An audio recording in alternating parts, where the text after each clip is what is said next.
Hello everyone, আমি চলে এসেছি আমাদের পাড়ার খেলার মাঠে। কারণ এই দিনকে 16টা টিমের এখানে ক্রিকেট খেলার আয়োজন করা হয়েছিল, কিন্তু খেলা দেখবো বলে আসিনি। কারণ এখানে খেলার আগে কিছু বাচ্চাদের নাচের অনুষ্ঠান হওয়ার কথা ছিল, তাই নাচ দেখবো বলে আমরা সবাই মিলে চলে এসেছিলাম আর খুব মজা করে নাচও দেখছিলাম।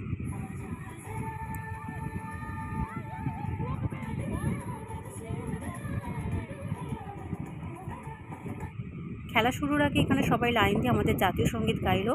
তারপরে যেহেতু আমাদের এখানকার খেলার মাঠের নাম হোয়াইট রোজ, তাই প্রত্যেকটা দলকে সাদা গোলাপ দিয়ে আমন্ত্রণ জানানো হলো।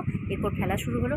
ভাবলাম যখন এসেছি তখন খানিকটা খেলা দেখেই যাই, কারণ সবাই এখানে ছিল, আমি শুধু একা মেয়ে সেরকম কিন্তু না, কারণ আমার শাশুড়িরা, আমার মায়েরা, কাকিমারা সবাই ছিল।